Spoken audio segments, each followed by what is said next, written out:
자, 안녕하세요. 반갑습니다. 주식강렬의 그대에게 이정렬입니다. 자, 오늘 8월 19일입니다. 시청하시기 전에 구독과 좋아요 한 번씩 부탁드리도록 하겠습니다.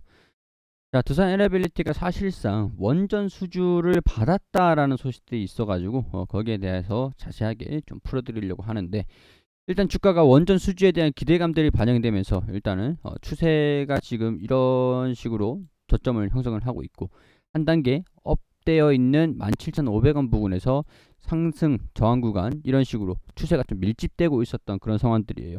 사실상 수주가 계속 있었던 상황들이라 가지고 여기서 좀 이탈을 할까 돌파를 할까, 추세가 좀 밀집되는 이 구간에서 방향성들을 좀 결정을 하지 않을까라고 보고 있었던 상황들인데, 일단은 뭐 실적도 좀 잘 나오고 있었고, 뭐 물론 이제 두산의 PRS 금융 상품, 두산 밥켓에 대한 선물 연계 주가 지수, 주가 연계 선물 스와프 계약이죠.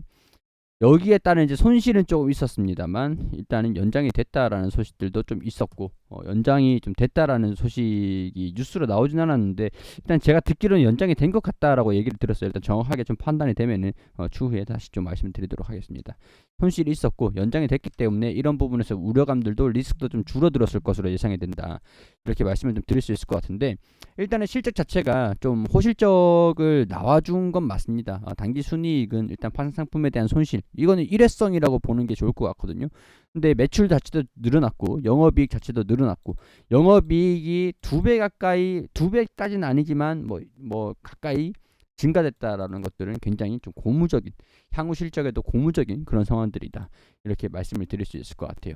자, 두산 에너빌리티가 원전 쪽도 있고, 뭐 해상 풍력이라든가 그리고 뭐 플랜트, 화학 플랜트 쪽도 있고, 수소 쪽도 있고, 뭐 가스터빈, 여러 가지 사업들을 영위를 하고 있는 상황들인데, 일단은 원전에 대한 부분들이 제가 봤을 때는 가장 중요하다라고 했어요. 국제적인 정세 자체가 지금 우크라이나랑 러시아가 아직까지 전쟁을 하고 있고, 유가도 여전히 높은 상태이긴 합니다. 많이 내려오긴 했어요. 많이 내려오긴 했는데 여전히 높은 상태인 건 변함이 없고, 특히 이제 가스 같은 경우에서는 계속 가격이 올라가고 있는 그런 상황들입니다. 가스 같은 경우에서도 약간 이제 유가도 올라가고, 뭐 산유국들 같은 경우에서는 뭐 잔치겠죠. 잔치겠지만, 다른 이제 산유국들이 아닌 상황에서는 원전 의존도를 높일 수밖에 없는 상황들이고, 풍력이라든가 수소, 그리고 태양광, 여러 가지 정책들이 강하게 나와주고 있음에도 불구하고 원전에 대한 의존도가 높아질 수밖에 없다라는 것들은 제가 이전부터 계속 꾸준하게 누누이 어, 질릴 정도로 설명을 드렸던 내용들입니다. 풍력, 그리고 수소, 태양광, 원전을 좀 대체할 수 있는 게 SMR 쪽이기도 하고, SMR 사업을 두산에너빌리티가 같이 하고 있습니다. 뉴스케일이랑 같이 하려고 준비를 하고 있고, 초도 호기를 지금 이제 설립을 하려고 지금 준비를 하고 있는데, 이게 소식이 또 어떻게 될지는 모르겠어요, 일단. 그리고 원전을 유일하게 대체할 수 있는 게 수소라고 봅니다.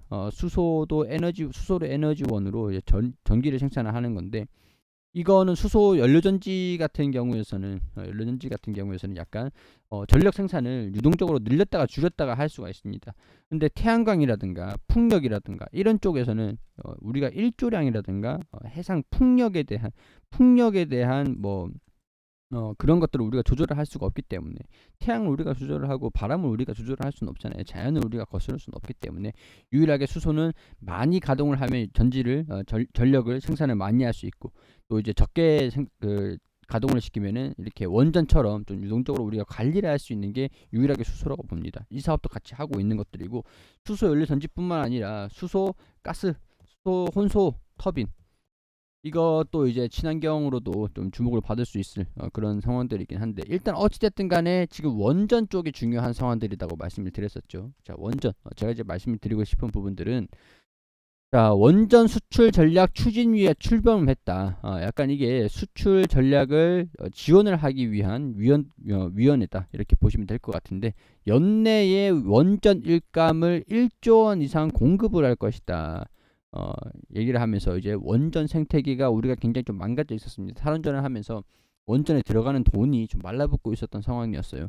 생태계 자체를 좀 줄이려고 했던 그런 상황이었는데, 이거를 지금 1조 원 연내, 올해 1조 원 이상의 일감을 원전 생태계 복원을 위한 1조 원 이상 수혈을 좀 하고, 수혈해서 일단은 인공호흡을 좀 해놓고, 그리고 향후에 체코, 폴란드 등 주요 수출 대상국으로 현안 대응이라든가 수주를 좀 받기 위해서 전략들을 좀 지원을 해줄 그런 예정이다, 이렇게 나와 있습니다. 자, 고리 1호기 하고 뭐 등등등 뭐 다른 이제 신한울이라든가 뭐 여러 가지 뭐 일감이 좀 있겠죠. 13년 전 바라카 원전 수주에 이어 올해 원전 수출의 새로운 원년으로 만들 수 있기를 기대를 한다. 체코, 폴란드, 영국, 사우디 그리고 이집트도 남아 있습니다. 자, 여기 우리가 이집트도 예전에 좀 소식이 좀 있었었는데 다시 한번 소식이 나와 준 게 이 내용입니다. 이집트 원전 수주 구부 능선을 넘어섰다. 이달 말, 지금 2022년 8월 16일에 나온 기사입니다. 지금 이제 불과 며칠 전에 나온 기사인데, 이달 말 8월 말에 계약 체결이 유력하다. 엘다바 원전 수주를 사실상 확정을 짓고 최근 내부 절차를 마무리를 하고 있고, 지난주 최종 점검 회의를 열기도 했고, 이달 말 계약 체결이 유력하다. 총 사업 규모가 300억 달러로 한수원 몫은 대략적으로 한 2조 가량이 된다. 금액이 2조 단위다라고 해도 큰 금액이에요. 1조를 수혈을 한다, 그리고 2조가 들어온다. 그럼 이 2조가 한수원 몫인데, 그 중에서 이거를 설계하는 시공 쪽으로 또 많이 들어가겠죠. 돈이 최대한 가장 많이 들어가겠죠. 자, 여기서 보면은 한수원 계약 상대방은 러시아 국영 원전 기업 로사톰 자회사로 이집트 원자력청에서 엘다바 원전 사업을 일괄 수주를 했고, 거기에서 한수원한테 내려준 겁니다. 단독 수주는 아니에요. 아쉽게도. 한수원 2조 4조 규모인 5에서 10%로 추정이 되는데, 높으면은 4조입니다. 높으면 4조. 자, 여기 해상에다 여기 바닷가 해안 도시 해안 인근에다가 짓는 원전입니다. 원전. 자, 여기서 보면은 엘다바 원전을 통해 13년 만에 조 단위 수출을 성공을 했다라는 게 가장 상징적인 부분들이에요. 금액도 금액이지만. 자, 2009년 바라카 원전 수주 이후에 명령이 끊긴 상황이었는데, 정부의 탈원전 정책 여파로 원전 기술력에 대한 국제적 신뢰가 타격을 입었던 그런 상황이었습니다. 어떤 상황이었냐? 우리는 안 쓸 건데 너네는 써. 약간 이런 상황들이었거든요. 그렇기 때문에 약간 이런 부분에서도 뭐 타격이 좀 있었던 상황들인데, 일단은 여기서 수주를 받았다라고 하니까, 거의 다 확정이라고 하니까, 거의 기사를 믿었을 때, 일단은 엘다바 원전 시공은 국내 굴지 원전 기업인 두산 에너빌리티가 맡을 계획이다. 200개가 넘는 협력사들도 일감이 늘어날 가능성들이 높다라는 의미다. 물론 이제 두산 에너빌리티가 가장 큰 수혜를 받을 수가 있겠지만은, 그 밑에도 협력사들의 일감이 늘어날 수도 있는 상황들이기 때문에, 여기에 따른 기대감들도 충분히 원전 업종, 원전 상장주들 중에서 원전 관련 종목들의 주가 상승도 기대가 된다. 두산 에너빌리티뿐만 아니라 이렇게 보시면 될 것 같습니다. 자, 그리고 원전 수출 현황은 순항이 되고 있다. 여기 조감도가 좀 나와 있는 상황들이고, 엘다바 바라카 원전 이후에 이런 식으로 뭐 쭉쭉 나와 있고, 여기 해안 도시에 짓는다, 뭐 똑같은 내용들이고. 자, 그리고 한 가지 더 있는 게, 사우디에서 6억 수주를 받는다. 자, 12조 원 원전 입찰, 유리왕 고지, 운영까지 맡아 수익 1조 원을 넘을 것이다. 열 병합 발전소의 우선 협상 대상자에 포함이 됐다. 이런 얘기들이 있죠. 뭐 이번에 또 11월에 정상회담을 한다라고 하는데, 이거는 또 그때 가서 또 계속 주목을 받을 것으로 예상이 됩니다. 수주 규모가 6억 달러, 약 8천억 원, 열 병합 발전소 수주는 이번에 처음이다. 그렇게 되면은 이제 또 아람코라고 하는데, 열 병합 발전소 또 어디에 또 이게 수주가 들어가느냐가 또 중요하겠지만, 두산 에너빌리티가 수주받을 가능성들도 우리가 무시를 하지 못할 상황인 것 같습니다. 바라카 원전에 일가견이 좀 있기 때문에 두산 쪽으로도 수주가 좀 우호적인 상황들이 아닐까. 일단은 이거는 최우선 협상자에 들어갔기 때문에 협상을 하기에 좀 유리한 고지에 있는 상황들이다. 이번에 사우디 정상회담 이후에 또 이제 이건 국가 간의 사업이기 때문에 뭐 주고받고 하는 게 있어야 될 거 아닙니까? 그만큼 우리도 줘야 되기 때문에, 어떻게 되는지는 아마 정상회담쯤에 정상회담 결과를 보면서 좀 알 수 있지 않을까, 그런 생각들이 들죠. 11월에 정상회담을 한다라고 하니까 우리가 좀 기대를 해봅시다. 체코, 남아공, 사우디 등 원전 수출 지원 공간 8곳을 지원을 했다. 해외 원전 세일즈의 외교 거점으로 활용을 하기 위해서. 일단 뭐 이집트는 러시아에서 우리가 하청으로 받은 것들이니까, 체코, 폴란드, 네덜란드도 있고, 필리핀, 카자흐스탄 영국, 사우디아라비아 주재 공간이 뽑혔다. 전부 다 원전 수주를 받을 수 있을 가능성들이 높은 그런 지역들이라고 보시면 될 것 같습니다. 자, 그렇기 때문에 이집트하고 사우디 열 병합 발전소를 포함한 체코, 폴란드, 네덜란드, 필리핀, 영국, 뭐 사우디, 뭐 등등등 원전에 대한 부분들, 그리고 SMR로 치면은 뉴스케일에 대한 부분들.